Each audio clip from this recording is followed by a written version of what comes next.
You're listening to 4CRB's interviews and talkback series. Welcome to the microphone. Welcome to the studio, Supreme Court Judge David Ashton Lewis. And welcome to 2026. Yes, it is. Welcome to 2026. Well, we've just gone through the Christmas season, and a season is a little different to some people. It is a very religious time of year for some people. Other people, it is a holiday. It is a time for a break. And celebration. And celebration. And I thought we'd focus, or you and I thought we'd focus on the spiritual side of Christmas. Well, I think we've decided, didn't we, more on that. We were going to look at, if I'm correct now, whatever you want to do, we'll do. But we were going to look at this Galilean carpenter and take away what Christians believe and have for the last 2,000 years, that man had God, this massive creator of everything, this spirit, this energy, if you like, inside him. And he spent 3 years showing people, now it was in a small area, as the words of Jesus Christ Superstar, why did you come in such a backward time in a backward nation? And you raised, when we were discussing this, and why only once? And so we started talking about this human being called Yeshua, because that was his name, and he was a carpenter in the city or the town of Nazareth. Yet, for 2,000 years, and how many millions of people right up to today, and I believe that he was infilled with this entity that we call God. Now, he went to troubles to say, yeah, but so are you, so is everyone else. And I often wondered when I was younger, what's the one thing that is common to all mankind, whether they are African, Asian, Pacific Islander, Middle Eastern, Nordic, Eskimos? There's one thing common in all men, women and children, and it's called life. And of course, the great statements when he was preaching, I am the life, the truth and the way. Nice. Now, where the difficulty starts, and no one comes to the Father, being God, except but by me, and what his task was. So I thought, look, let's look at this man, this human called Yeshua, who has been revered for over 2,000 years as unique, and has had men and women over that follow and believe in him, as opposed to those who say, I can't believe, it's nonsense. Yes, indeed. Look, it's interesting going back and rolling through all of those components, for want of a better word, because you sit there and say, I am the life, I am the truth, I am the way. One of the things that you were saying God is in all of us is that the potential of the life, the truth, and the way.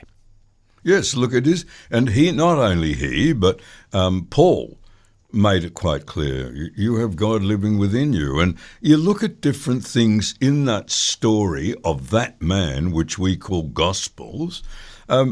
He comes out of the tomb. He's executed.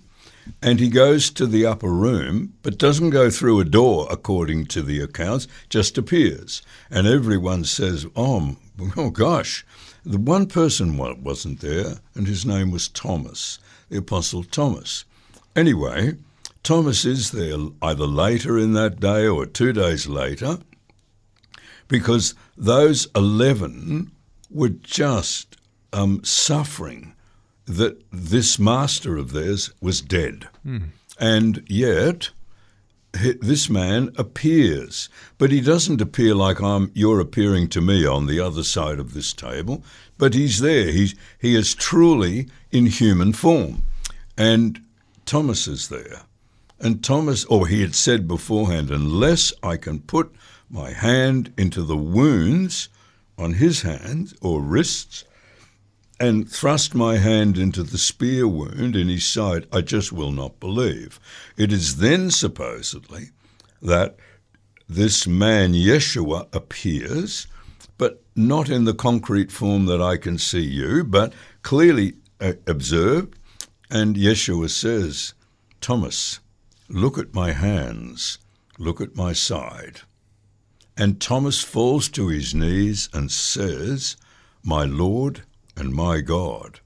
Now the thing that came after that, which is what people have carried for 2,000 years, are these words he is reputed to have said.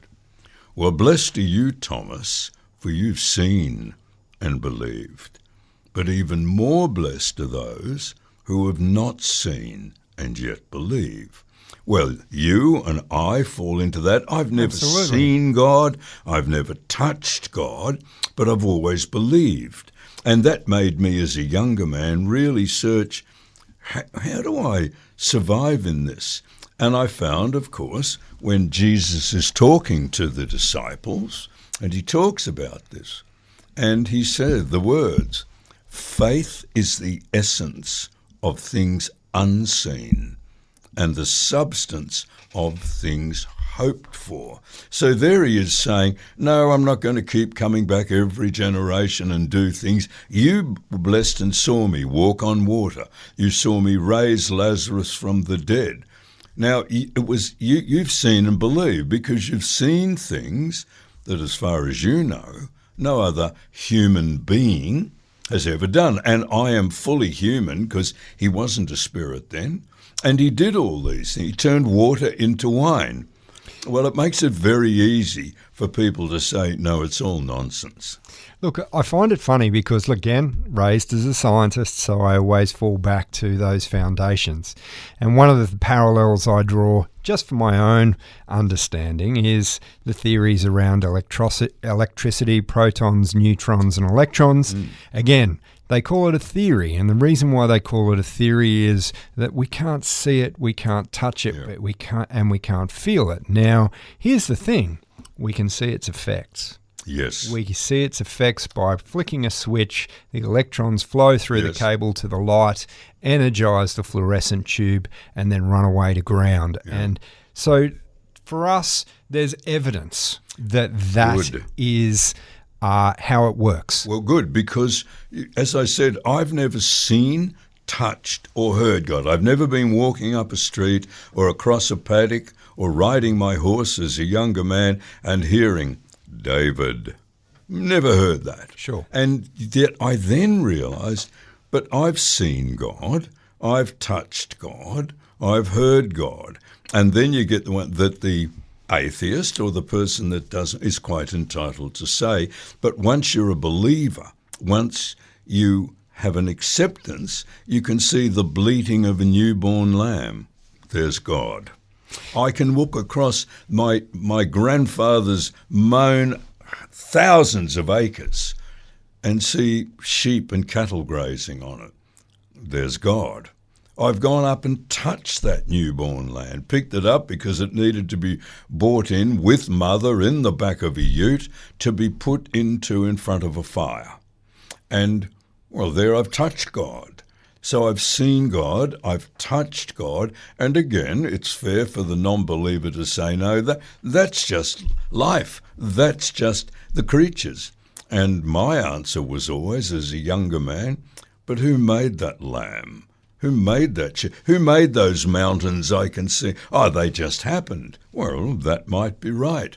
But I can get visual experience of God. I can hear God and taste. I can taste God in a meal that my mother would cook for me that I loved. That's an interesting way of putting it, isn't it? And look, one of the viewpoints that I stand back from, and forgive us, this is to stimulate thinking. This is, again, this is about faith, and faith is a very interesting point of view. Another way it was described to me once upon a time was, do you love your mother and father? And the answer, of course, is always yes. Yeah. Now the next question is, well, prove it. Now, how do you prove that? I just said to you, I love my mother and father. Well, is it in an action? Is it in... No, because it's a How many feeling. times when you were cross with your mother or your father did you go and kick them, punch them, do anything? So you've proven your statement of naturally I love my mother and father. One, you respected them. Sure, but how do you prove it to someone else to say, hey, I can see absolutely that this person loves that person? They haven't just made a statement. Yep. Your answer that answer is faith. Yeah, but that answer to the other person is I don't have to prove anything to you. Because I know and I feel. I know, and my faith in them is the essence of things unseen, so I don't have to prove it to you, and the substance of things hoped for. And I do hope that they will continue to love me. Now, my father passed away, and up until the day he closed his eyes in death, he left me in no doubt of his love for me. Nice. And my mother, while still alive, does it all the time. So I think what Jesus was, Yeshua, he was God in flesh of a man. He only did one thing that I don't know of any other human doing. He never sinned. Now, I'm prepared to accept that. But he felt pain. He was cold. He was warm. He knew annoyance when turning over the tables in the forecourt of the temple. So he did everything but then walked on water. I'm going to pose this one, and you may or may not like it, David. So let's just say, looking back at it from an Oculus point of view, do you think it was by design that he was to walk the earth and have X amount of apostles, and this happened to him at Easter, where he was crucified and rose? Yep. And then from there, the stories were written and the Dead Sea Scrolls were found. And then the churches grabbed hold of those and they took forward the word. And for a certain amount of time, only the churches were able to interpret the word. Then from there, down the track, we were all able to interpret the word for ourselves. To fast forward 2026 years to exactly who and what religion is or Christianity is today. Do you think that was part of the design? Yes, I do. And I find comfort in the words that, again, Yeshua said, "Lo, you see through a glass darkly now, but in that day all things shall be made manifest unto all mankind." And he made it quite clear that if you look hard enough, you can see God. If you concentrate, you can hear God. Nice. In the bleating of a newborn lamb or a newly delivered human child. And in an act of kindness, look at that brilliant response that he gave when that Roman legionnaire went to him, and he was in a house and talking. And naturally, because he wasn't a Jew and he was in Roman gear, obviously Yeshua looked and in a question way, "What can I do for you?" And this man said, "I believe it. It may have been doctored, it may have been something, but it was meant to come down to us. Even if it was a big fallacy, it was meant to come to us. The lesson was to come to us. To help us." So he says, "My servant is on his deathbed, and I would be grateful if you would heal him." And Jesus says, "Let's show me your house." And he said, No, I am not worthy," because he is a Gentile and a Roman. "I'm not worthy to have you come into my house." Now, his house would have been far better than virtually all the Jewish people in Jerusalem, except the chief priests, the scribes, the Pharisees. And the lead legionnaire says to Jesus, "No, you don't need to come. All you need to do is say the word, and I know he will be healed." And Jesus hesitates for a bit and says then, "Go, your servant is healed." And so the legionnaire bows and "Thank you," And Jesus then turns to all his fellow Jews there and says, I have never seen faith like this amongst us that I now see in this man, and he's not even one of us. Now, of course, we're told that this servant was healed. The other one that shows me fully human, but didn't act like human. He's walking down a dusty street in Jerusalem and notices at the end of the street a T intersection, and a woman comes flying around that corner with her shirt torn, and she's covering her breasts, and her skirt torn, and she's holding it up. And she falls at his feet because she recognized him, and he just looked down and saw this crowd coming behind her with axes and staves and picks and forked instruments, and they stop. And like most crowds that yell out, one yells out, this woman has been caught in adultery, and she, according to the law, she must die. And so Jesus doesn't say anything. Yeshua doesn't jump up and down, but he just bends down and picks up a small rock, stone, holds his hand out and says, then let the one who is without sin amongst you cast this stone. Now, of course, no one could. And obviously, Yeshua's presence and voice obviously had gravitas, because they all start grumbling, turn and walk away. Now, that's nice, but it's the next two acts. He picks this woman up who's sobbing at his feet, and he says, woman, and where are your accusers? And she says, they have gone. So he says, well, as they don't condemn you, neither do I. Now, the penalty for adultery was death. And still today in Islam, adultery can lead, in certain countries, not in Australia, but in certain countries, to execution.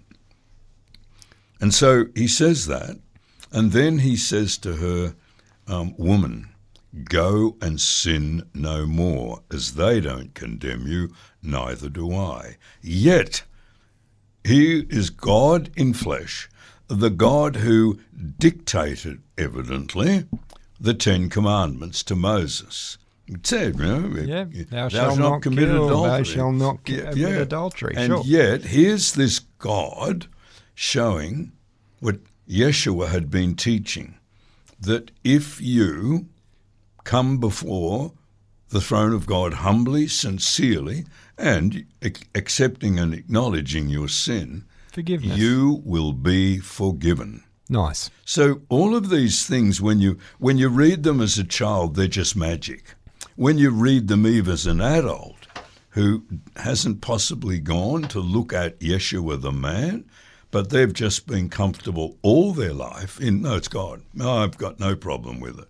Whereas, and you're even better because you're a scientist. See, I didn't like science, and I got away from it as soon as I could because I liked the abstract, the esoteric. I liked philosophy. Sure. I liked theology that I couldn't see, I couldn't hear, I couldn't touch. But as I would read parts, it became, I would hear or feel in my heart, this is true. Nice. Or listen to this.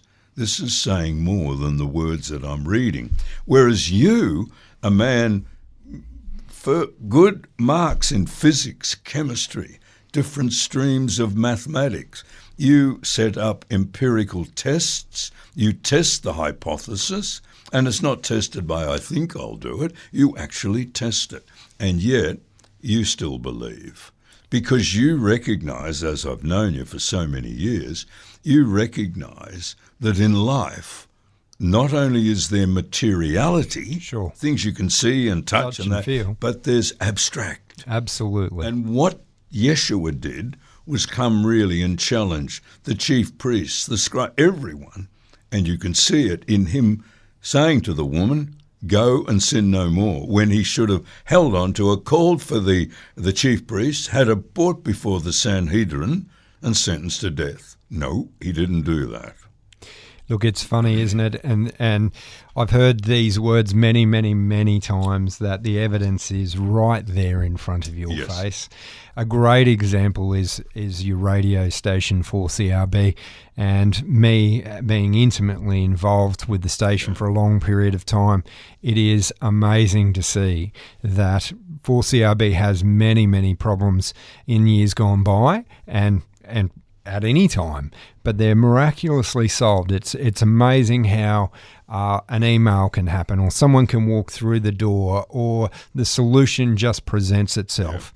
Now, some people might see that as grace or good luck or just chance. good fortune or chance or any of these type of things. It is the way, the mystery that is... It is faith. You have used a brilliant word. It is It's faith. a mystery. Faith is a mystery. Faith is the essence of things unseen. Yes. We've never seen it. No. And it is the substance, that is the rock-hard result of things hoped for. Now, I put out a challenge now to all the listeners here.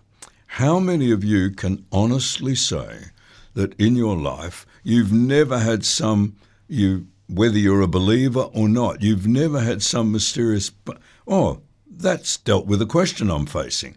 You couldn't find out why, and right through to the believer who will say to you, look, I'd been praying about that, and an answer came. Didn't expect it, came in a most unexpected way. And so the Spirit of God dwells amongst us now. And it dwells within us now, because we all have life flowing through our veins. Everyone who is alive. They have life. And if a bullet takes that life, or disease takes that life, remember, we can't have answers for everything because we look through a glass darkly.